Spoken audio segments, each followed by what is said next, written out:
아멘. 에페분들과 한 해 동안 수고 많으셨습니다. 서로 인사 나눕시다. 오늘은 2024년의 마지막 주일입니다. 올해는 특히 다사다난한 해였던 것 같습니다. 올 한 해가 시작이 되면서 올해가 시작되면서 대부분의 전문가들이 우리나라 경제가 어려워질 것이라고 말했는데 그 말이 맞는 것 같습니다. 경제를 안정시키고 발전시키는 데 있어 정치의 안정이 얼마나 중요한지 다 알고 계실 것입니다. 하지만 올해 마지막에 일부의 야당 의원들의 입을 통해서 말해줬던 비상계엄이 실제로 실행되면서 지금 우리나라의 정치의 미래는 매우 어둡습니다. 이런 정치적 불안의 상황은 국가의 대신뢰도를 추락시켰고 경제적으로도 매우 어려운 상황에 놓여 있습니다. 오늘 아침에 인터넷 들어가서 환율을 보니까 1달러가 1,476원을 웃돌고 있더라고요. 예전에 900원, 1,000원, 1,100원 할 때가 그리웠습니다. 여러분 중소기업 하시는 분들 만나보면요 예사롭지 않다고 하더라고요. 정말 쉽지 않은 상황이라고 하더라고요. 또 뭐 자영업자들, 많은 자영업자들이 도산하고 있다는 것도 여러분들이 잘 알고 있습니다. 이런 상황에서 교회가 어떻게 처신해야 할까요? 무엇보다도 나라와 민족을 위해서 간절히 기도해야 되겠죠. 근데 진짜 저를 비롯해서 모든 목사님들이 정책 성향을 갖고 있다 보니까 나라와 민족을 위해서 기도하자고 하면은 다 자기가 원하는 대로 되기를 바라는데 저희들은 정말 하나님의 뜻이 이루어지도록 진정으로 하나님의 뜻이 이루어지도록 기도해야 될 것입니다. 그런데 또 생각해 보니까요. 이런 어려움이 있고 그래도 솔직하게 말씀드리면 중대형 교회는요. 전혀 어려움이 없습니다. 중대형 교회는 여러분이 아시다시피 교인 한 300명만 되면요. 경제적으로 안전합니다. 튼튼합니다. 뭐 2,000명, 3,000명 되는 뭐 중형 교회들은 말할 것도 없고 뭐 10,000명, 20,000명 교회들은 문제가 없지만 여러분이 아시다시피 항상 작은 교회들이 문제가 되고요. 코로나 때도 우리나라 6,000 교회가 문을 닫았다고 하지 않습니까? 지금은 가면 갈수록 더 많은 작은 교회들이 어려움을 겪게 될 텐데 우리 교회는 작은 교회가 아니거든요. 그래서 우리 교회는 작은 교회들을 돕기 위해서 올 한 해도 더 많이 기도하고 애를 써야 되겠다 그런 생각을 저 혼자 해보았습니다. 자, 여러분 이런 위기 상황에서 우리는 어떻게 처신해야 됩니까? 오늘 누가복음 13장을 읽으면서 저는 나름대로 위로를 받고 또 통찰도 얻었습니다. 그래서 함께 나누고자 합니다. 누가복음 13장에는 누가는 그 당시 이스라엘의 북쪽 땅인 갈릴리에서 일어난 정치적 박해에 대해서 기록하고 있습니다. 당시에 여러분이 아는 대로 남쪽은 유다고요. 유대라고 하죠. 유대 지방. 그다음 북쪽은 갈릴리 지방이잖아요.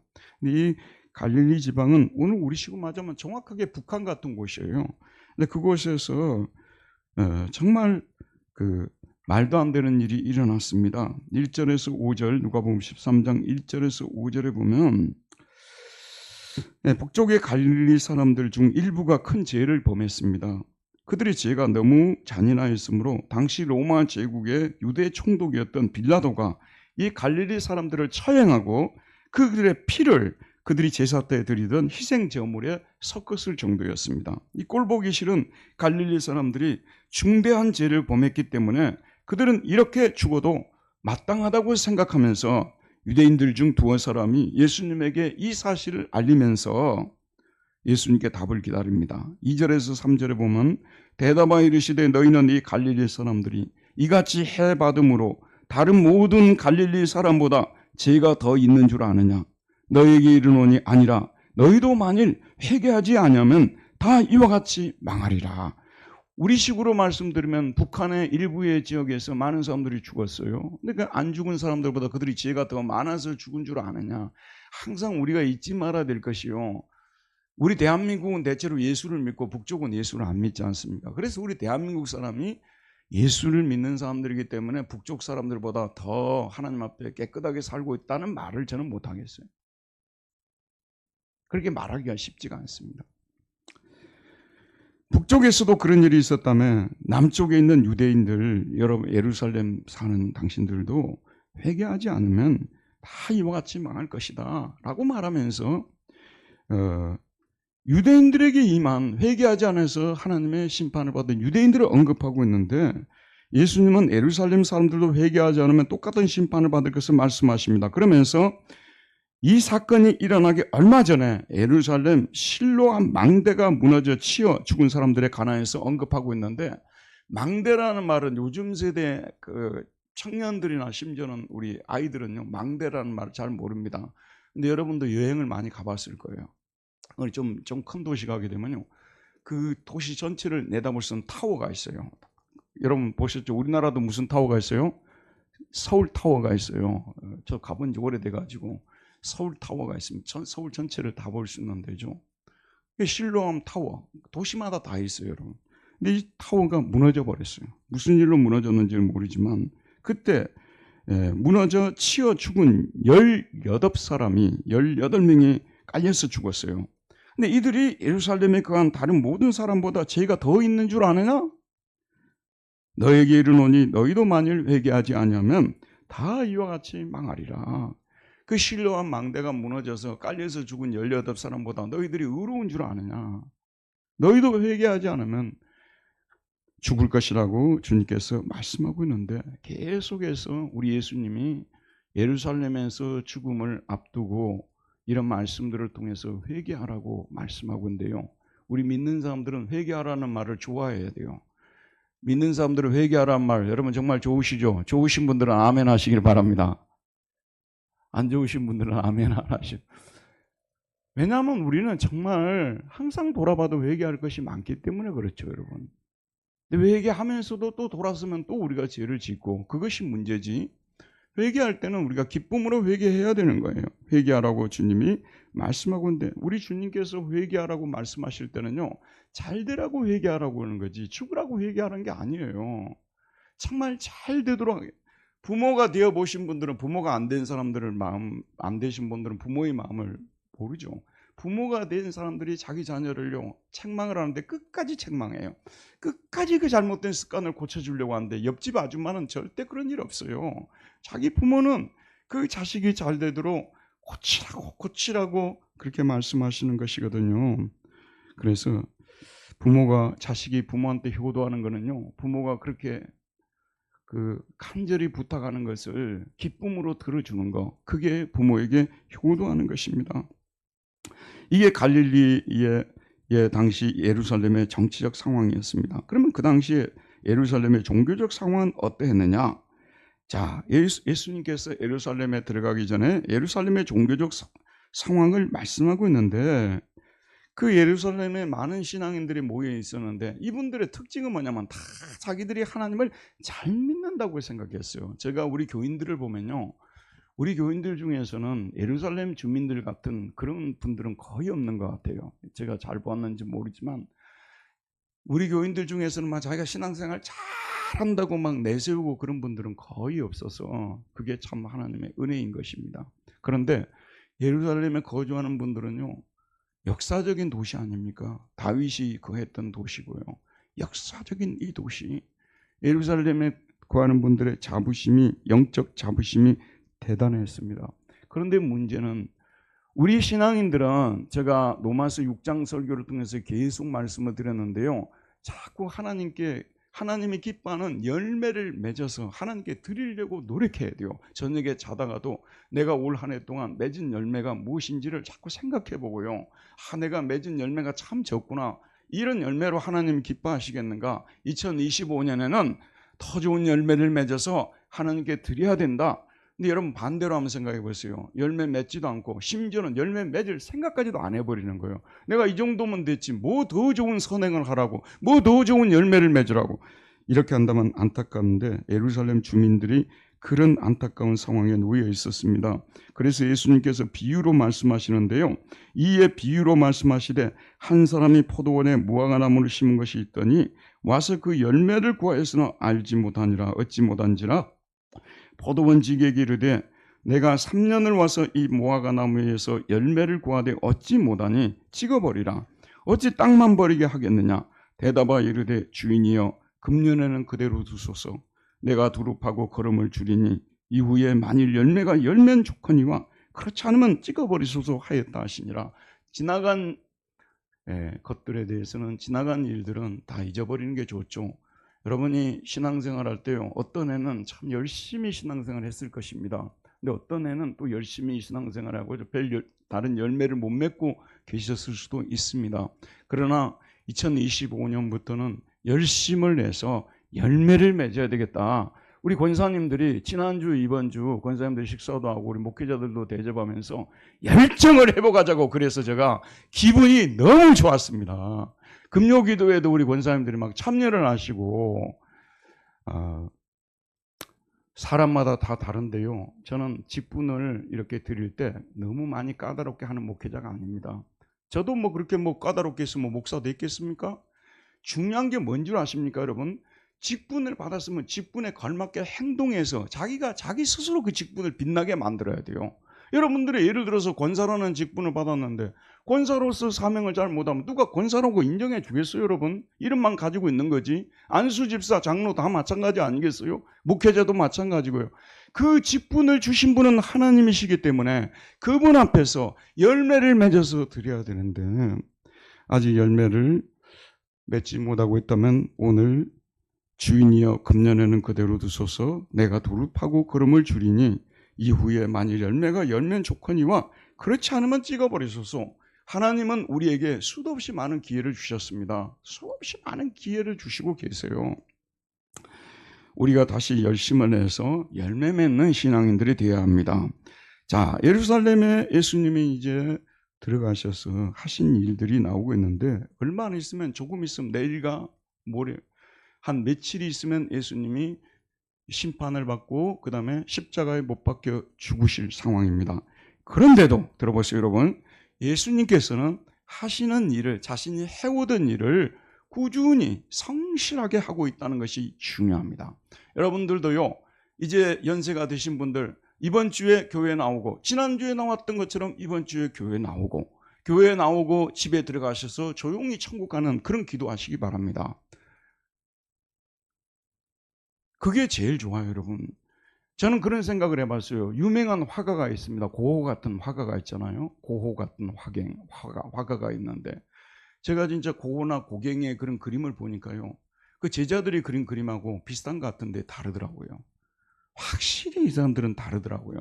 고호는 그 정신적으로 어려운 상황이었잖아요. 그래도 하루도 빠지지 않고 몇십 장의 그림을 그렸다고 하잖아요. 근데 죽을 때까지, 자살을 할 때까지 그렇게 그림을 그린 거예요.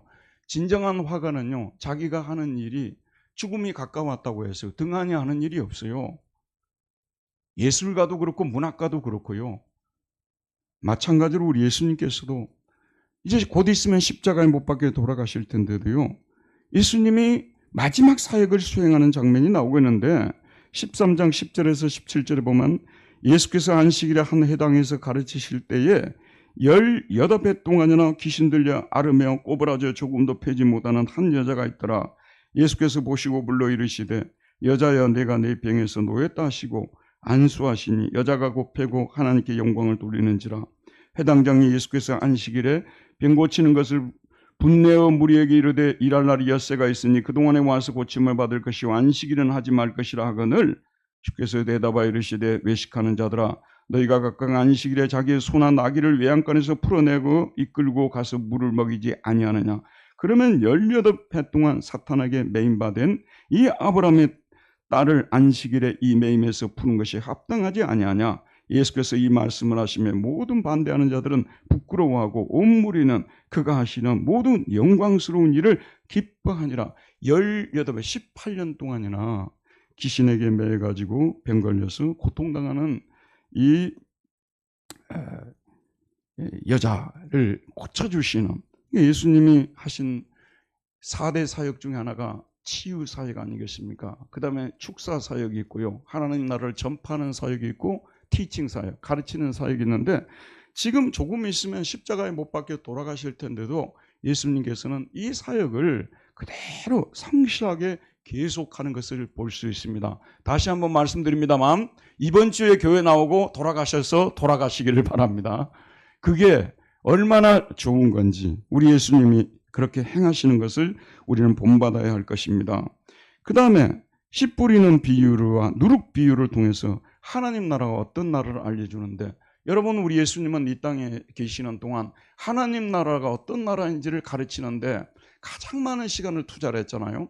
그래서 특별히 하나님 나라가 어떤 나라인 걸 가르쳐 줄 때는 비유를 가지고 가르쳐 주셨어요. 그제 대표적인 비유가 씨 뿌리는 비유고 누룩 비유 아니겠습니까? 그래서 하나님 나라가 예수님과 함께 임하셨고 예수님은 하나님의 아들이시라는 것을 예수님이 계속해서 말씀해 주십니다. 자, 이 비유를 말한 다음에 이제 예루살렘으로 들어가는데, 들어가는 도중에도 각 성과 마을에 두루다니면서 가르치는데, 그때 어떤 사람이 나와서 예수님께 묻습니다. 23절에 보게 되면 어떤 사람이 여짜오되 주여 구원을 받는 자가 적으니까 그들에게 이르시되 구원을 받은 자가 적습니까? 예수님의 말씀을 들어보면 구원을 받은 자가 진짜 적을 것처럼 말씀하고 계시는데, 우리는 유대인으로 태어났는데 난지 8일 만에 할례를 받은 우리들인데도 구원에 탈락될 사람이 혹시라도 있을까요? 당신이 잘못 가르치는 것은 아닐까요? 이런 거예요. 그때 예수님께서 24절에 보면 좁은 문으로 들어가기를 힘쓰라 내가 너에게 이르노니 들어가기를 구하여도 못하는 자가 많으니라. 천국에 들어가려면 좁은 문으로 들어가기를 힘쓰라고 말씀하고 있습니다. 좁은 문으로 들어가기가요. 어제 저녁에 제가 이제 올 한 해 동안 성경읽기표 있잖아요. 성경읽기표가 우리 교회 나눠주는데 요한계시록 16장까지 해서 어제 저녁에 딱 읽고 기분이 좋아가지고 속으로 박수를 쳤어요. 야, 이걸 끝냈구나. 물론 지금 먼저 끝내신 분도 계십니다만은 아직 못 끝낸 분들이 분명히 있다는 사실을 알기 때문에 기뻐했던 거예요. 여러분, 제가 그때 무슨 생각을 했냐면요, 배구 선수들을 생각해 봤습니다. 요즘에는 겨울철에 인기 있는 스포츠가 남자 배구, 여자 배구 있잖아요. 저는 운동을 대체로 잘하는데 배구를 유난히 못합니다.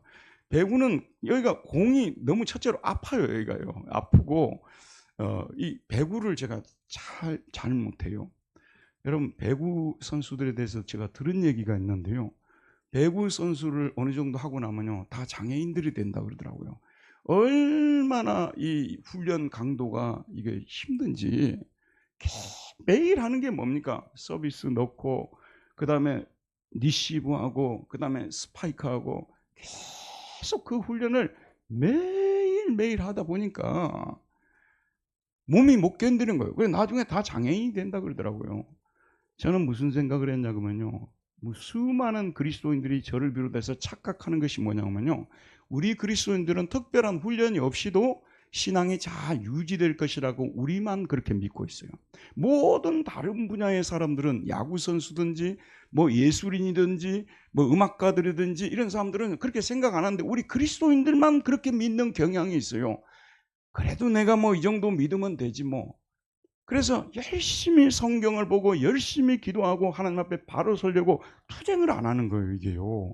어떻게 해서 여러분 이런 신앙을 갖게 됐는지 모르지만 완벽하게 잘못된 신앙입니다. 제가 목회자로서 매일매일 성경이 읽기 싫어도 성경을 읽어야 되는 거예요. 이거 저에게는 훈련입니다, 여러분. 훈련이에요, 훈련.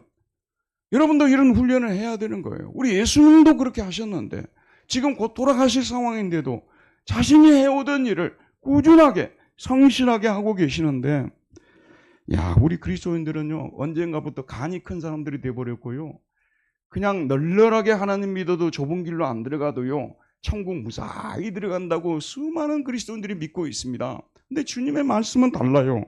주님의 말씀이 오늘 뭐라고 말씀하고 계십니까? 그렇지 않다고 말씀하고 계시잖아요.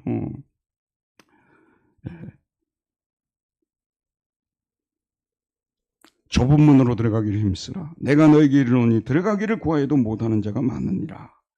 25절에 보면 집주인이 일어나 문을 한번 닫은 후에 너희가 밖에 서서 문을 두드리며 주여 열어주소서 하면 그가 대답하 이르되 나는 너희가 어디에서 온 자인지를 알지 못하노라 하리니 그때 너희가 말하되 우리는 주 앞에서 먹고 마셨으며 주는 또한 우리를 길거리에서 가르치셨나이다 하나 그가 너에게 말하 이르되 나는 너희가 어디에서 왔는지 알지 못하노라.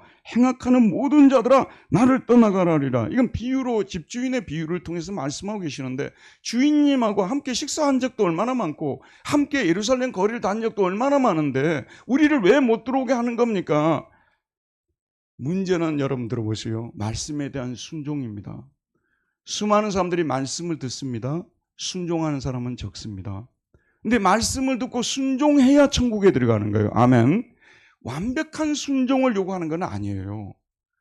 순종하려고 애쓰는 것을 요구하는 거지, 완벽한 순종을 해서 천국 가려면 누가 천국을 들어갈 수 있겠습니까? 단 한 사람도 못 들어갈 것입니다. 그러나 순종하려고 애를 쓰려고 하는 거예요. 자, 여러분, 옆 사람들과 말씀에 순종하려고 애를 씁시다. 인사 한번 나눕시다. 말씀에 순종하려고 애를 씁시다. 말씀에 순종하려고 애를 안 써도 돼요, 여러분. 사람은 다 몰라요. 하나님이 다 알고 계시는 거예요. 얘가 말씀에 순종하려고 애를 쓰는 사람인가, 그렇지 않은 사람인가. 순종하기가 되게 어려운 것 같죠, 여러분. 하루에 성경을 10페이지 읽는 것이 어려울 것 같죠, 여러분. TV 보다가 요거 꺼놓고 우리 성경 읽읍시다 하면 끝나버리는 거예요. 계속 보지 말아요, 여러분. 일단 꺼요. 그리고 성경 읽고 10페이지 읽고 나서 다시 보면 되는 거예요. 그리고도 시간이 남아도 오는 거예요, 여러분. 너무 바쁜 분들 빼고요.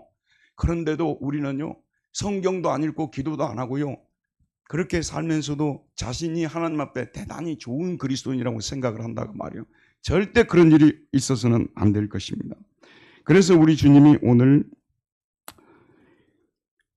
너희가 아브라함과 이삭과 야곱과 모든 선지자는 하나님 나라에 있고 오직 너희는 밖에 쫓겨난 것을 볼 때에 거기서 슬피 울며 이를 갈리라. 사람들이 동서남북으로 도와서 하나님 나라 잔치에 참여하리니 보라, 나중된 자로서 먼저 될 자가 있고 먼저 된 자로서 나중될 자도 있느니라 하시니라. 아브라함과 이삭과 야곱과 선지자들은 말씀에 순종한 사람들이에요. 그래서 천국에 들어가 천국 잔치에 참여 식사를 하고 그러는데, 수많은 그 예루살렘에 사는 사람들은 들어가고 싶어도 못 들어가고 쫓겨나가지고 밖에서 이를 갈고요.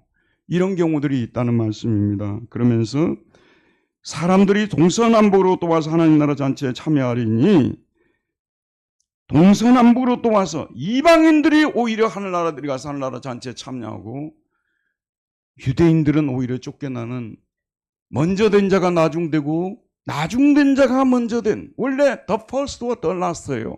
the first는 제 유대인들이 앞을 차지하고 있어서 이방인들은 the last들이었어요. 그런데 이게 역전이 돼가지고 the last가 the first가 되고 the first가 the last가 되는 이런 일들이 일어나는데, 아니 저분이 예전에 교회 열심히 다니고 앞자리에 앉았던 분 아니야. 제일 뒷자리에 앉아 있을 수 있다 그 말이에요. 제일 뒷자리에 얼굴도 보이지 않은 분들이 계속 말씀을 들으려고 앞으로 나와가지고 앞자리에 앉게 되는 이런 일들이 하나님의 나라에서 이루어지기 때문에 두렵고 떨림으로 하나님 나라를 섬기자는 말씀입니다. 자, 이런 전체적인 맥락을 우리가 보면서 오늘 우리 본문 말씀을 보도록 하겠습니다. 31절을 보도록 합시다. 자, 우리 31절 다 같이 한번 큰 소리로 읽읍시다. 시작. 곧 그때에 어떤 바리새인들이 나와서 이르되 나가서 여기를 떠나소서, 헤롯이 당신을 죽이고자 하나이다. 이 바리새인들도요, 여러 부류의 바리새인들이 있지 않겠어요? 이 말씀을 긍정적으로 보게 되면요, 예수님을 생각해 주는 바리새인이에요. 그래서 듣자 하니까 헤롯 안티파스, 이건 헤롯 대제의 아들입니다.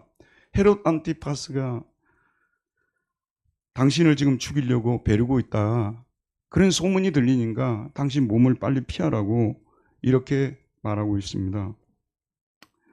또 이걸 나쁜 뜻으로 보게 되면요, 이 사람은 거짓 소문을 퍼뜨려가지고, 있지도 않은 일을 퍼뜨려가지고 예수님을 아예 예루살렘에 들어오지 못하도록 막았다고도 추측할 수 있습니다.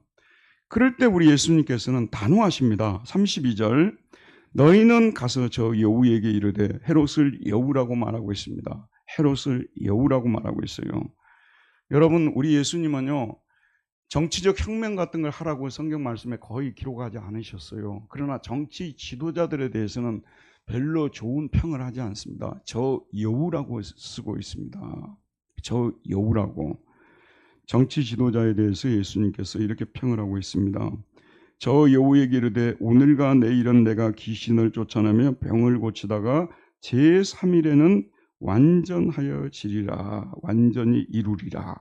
지금 예수님께서는 아까도 말씀드렸습니다마는 지금 곧 십자가에 못 박혀 돌아가실 텐데, 이 상황에서도 오늘과 내일은 귀신을 쫓아내며 축사사역, 병을 고쳐며 치유사역 하시다가 제3일에는 완전히 이루리라. 이거는 제3일에는 십자가를 지고 못 박혀 죽으시고 3일 만에 부활하시는 이 구원사의 정점이라고 하이라이트라고 말할 수 있는 이 사역을 해서 우리 하나님의 택자의 구원을 완성시킬 것이라고 말씀하고 있습니다. 여러분, 예수님이 이 땅에 오셔서 하신 일이 뭐라고 했어요?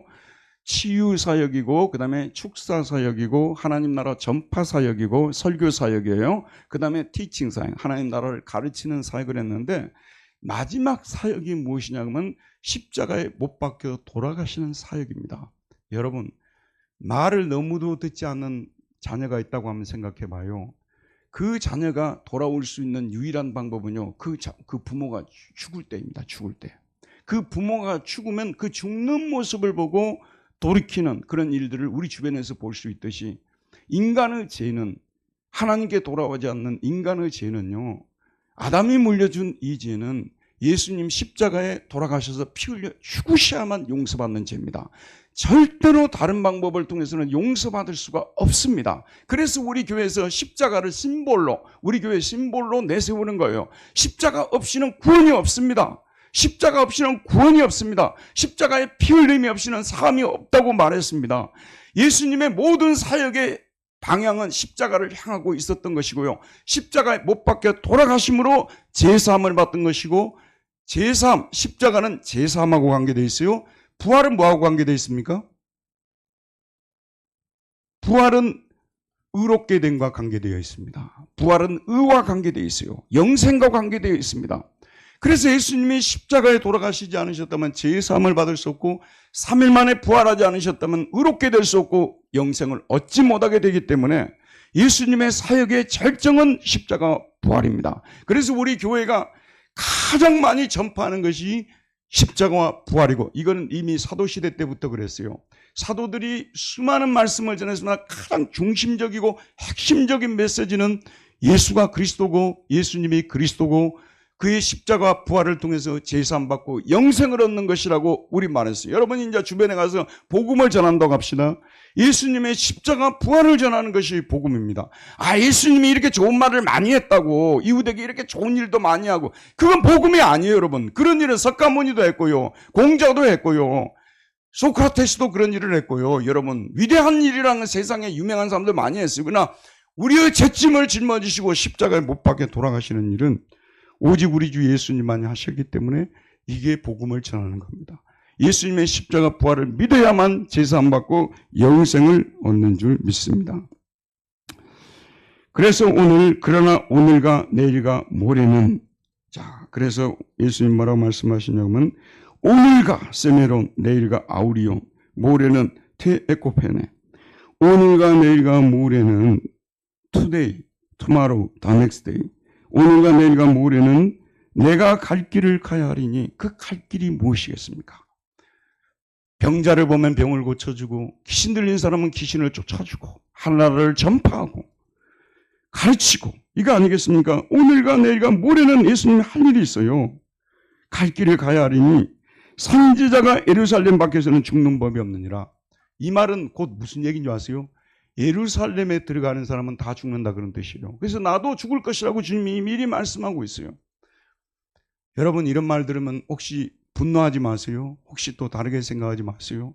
저희 친구들끼리요, 우리끼리 하는 얘기가 우리 한국의 어느 지역에 들어가서 목회를 하려면 십자가를 치고 들어가라고 그런 말을 했었어요. 그 지역에 들어가면 너무 성도들이 너무 보수적이고 너무 완악하다는 거예요. 그러니까 거기 들어가면 십자가를 치고 들어가라고 하는데, 예루살렘에 선지자들이 들어가서 살아남은 사람이 아무도 없었어요. 말하자면 목사님들이 예루살렘에 들어가서 살아남은 사람이 아무도 없었다고 말이에요. 예루살렘은 평판이 예전에는 정말 좋은 데였습니다. 어느 순간부터 예루살렘이 하나님의 말씀을 순종하지 아니하고 외식하는 자들로 변하면서요, 예루살렘은 소망이 없는 데가 돼버렸어요. 거기 들어간 사람, 살아남은 사람이 없다니까요. 다른 데 가면 다 살아 들어오는데 예루살렘에 들어가면 살아남는 사람이 없다는 거죠. 악명이 높았습니다. 그래서 예루살렘아 예루살렘아 선지자들을 죽이고 내게 파송된 자들을 돌로 치는 자여 암탉이 제 새끼를 날개 아래 모음같이 내가 너희의 자녀를 모으려 한 일이 몇 번이냐. 그러나 너희가 원하지 아니하였도다. 보라 너희 집이 황폐하여 버림받으리라. 내가 너희에게 이르노니 너희가 주의 이름으로 오시는 일을 찬송하리라 할 때까지는 나를 보지 못하리라 하니라. 여러분, 어느 지역이든지 어느 교회든지 좋은 평판을 갖는 것은 대단히 중요합니다. 오늘 여러분이 지난 시간에 강구드렸듯이 공동회의에서 목회자 재신임 투표권에 대해서 말씀을 드릴 텐데요. 이게 어떻게 해서 그렇게 됐냐 그러면 7년마다 5년마다 재신임을 하는 교회들은요, 다 교회가 이래서는 안 된다. 교회의 계획을 위해서 다 이런 법을 만든 거예요, 교회법을요.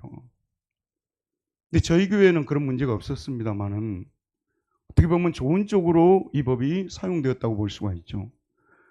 그런데 우리 성남노예만 하더라도 일부의 교회는요, 전혀 문제가 없는 목사인데도 들어오는 목사마다 다 쫓아내는 거예요. 이 교회는요. 들어오는 목사마다 다 내보내는 거예요.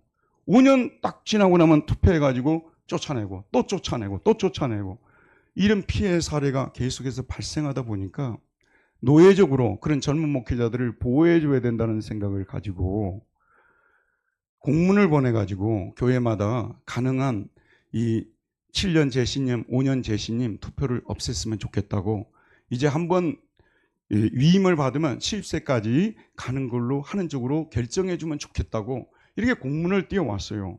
그래서 우리 당회가 논의를 하고, 그것이 그런 취지라면 저는 개인적으로 2번이나 불려갔는데 거기 가서 우리 교회는 아무 문제 없다고 그런 얘기 했어요. 그런데도 불구하고 전체 교회와 관계된 문제고, 또 이 얘기를 듣고 분당 우리 교회와 거기서 지교회로 나갔던 교회들, 그 다음에 저쪽에 분당 중앙교회에서 나왔던 교회들이 다 결국 투표를 없애는 걸로 결정을 해서 우리 교회 교인들에게도 오늘 물어보려고 합니다. 제가 이래라 저래라고 한 적은 없습니다, 여러분. 물어보려고 말씀을 지금 투표를 공동회에 시작되면 할 테니까요. 여러분들이 생각해서 어느 것이 옳은가. 근데 여러분, 제가 말씀드렸는데 이건 저하고는 관계없어요. 저는 2번이나 투표를 했고요. 저는 이건 저하고는 관계없고 후임 목회자와 관계된 것이기 때문에 여러분들이 후임 목회자를 어떻게 하면 이 조항을 두는 것이 좋겠느냐, 두지 않는 것이 좋겠느냐 생각해서 여러분들이 신중하게 결정을 하면 좋겠습니다. 어쨌든 좋은 평판을 갖는 것은 중요해요, 여러분. 이왕 예수 믿을 거요. 그 교회에 모 장로가 있는데 그 장로는 맨날 목사들 쫓아내. 맨날 목사들 괴롭혀. 그런 평가는 좋은 평가는 아니지 않습니까?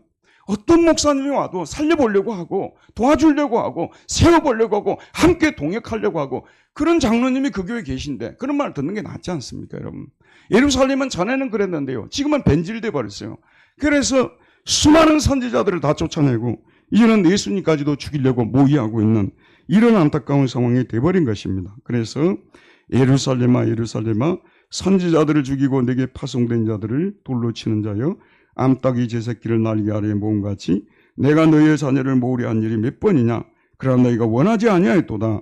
보라 너희 집이 황폐하여 버림받으리라.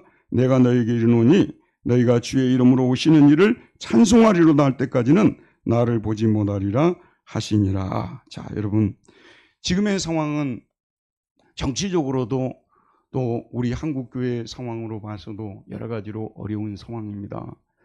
참 이게 이제 이런 일이 일어나게 되면요, 교회가 막 2개로 딱 나누어져 버립니다. 또 막 어느 대형교회 목사님은 설교를 하다가 갑자기 막대기를 가지고 나오더니 무술 시범을 보이는 거예요.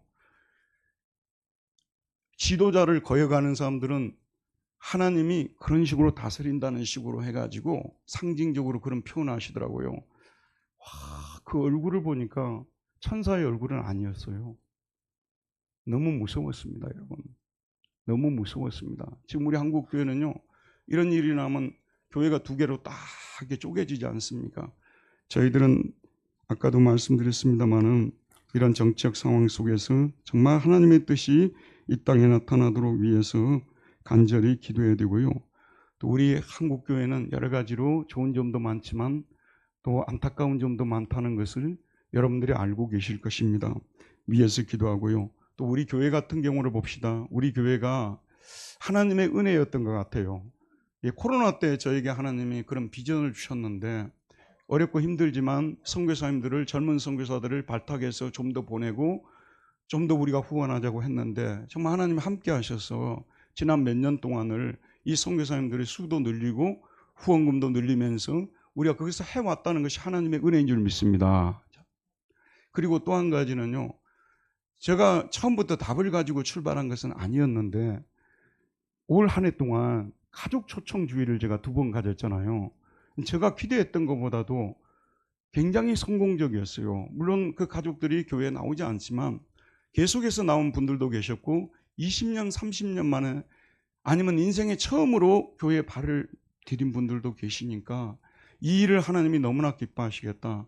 그래서 우리가 오늘과 내일과 모레는 우리가 해야 할 일이 이 일이라고 생각하고 더 하나님을 기쁘시게 하는 쪽으로 교회가 가야 되겠다. 그런 생각을 제가 해보았고요. 또 우리 개인적으로도 보게 되면 여러 가지 소문들이 많아요. 헤롯이 지금 너를 죽인다더라. 이런 말들이 우리에게도 들려오는 거예요. 회사 생활하시는 분들은 회사에서 뭐 감언이 있다더라, 뭐 자른다더라, 뭐 이런 얘기도 들리고요. 여러 가지 우리 주변에 들려오는 얘기들 속에서 우리 예수 믿는 사람들은 거기에서도 그럼에도 불구하고 오늘과 내일과 모레는 가야 할 길이 있다고 생각하고 우리가 예를 들어서 어떤 사람이 그 회사에서 12월 말까지만 한다 그러면 그럼 지금 오늘이 29일이잖아요. 30, 31일이 남았다는 거예요. 30, 31일은 자기가 해야 할 일을 성실히 하고 물러나와야 된다 그 말이에요. 우리 모든 사람이 그러한 자세를 가지고 이 세상을 살아가야 된다는 거 우리 주님께서는 뻔히 자신이 죽는다는 걸 알면서도 오늘과 내일 해야 할 일을 한 거예요, 여러분. 항상 해오시던 일을 성실하게 한 것입니다. 성실한 것보다도 더 좋은 것이 어디 있겠어요? 여러분 올 한 해 동안 여러 부서에서 이 모양 저모로 충성했죠. 여러분의 그 헌신과 희생을 하나님 다 알고 계세요. 사람은 기억을 못할 수 있어요. 하나님은 그 모든 것을 다 알고 계신다는 거. 여러분이 하나님 앞에 은밀하게 섬긴 그런 섬김의 흔적들을 하나님이 다 보고 계시니까 하나님께서 하나도 빠지지 않고 여러분들에게 10배, 100배, 1000배에 갚아주실 줄 믿습니다. 오늘과 내일과 모레는 우리가 가야 할 길, 분당두레 교회에 우리가 몸을 담고 있다면 목사로서, 장로로서, 집사로서, 권사님들로서, 서리 집사님들로서, 우리 성도님들로서 오늘과 내일, 모레 내가 이 몸된 교회에서 해야 할 일이 무엇인가 생각하고 충성하는 저와 여러분들 되시기를 바랍니다. 은혜로우신 하나님, 오늘도 생명의 말씀을 우리에게 보내주셔서 또 이 말씀을 통해서 우리 예수님이 어떤 인생을 사셨는지 마지막 시간들을 어떻게 보냈는지 우리에게 교훈해 주었사오니 우리 하나님 아버지 우리도 우리 주님의 선하신 발자취를 쫓아갈 수 있도록 은혜를 다하여 주시기를 기도합니다. 예수님의 이름으로 기도하였습니다. 아멘.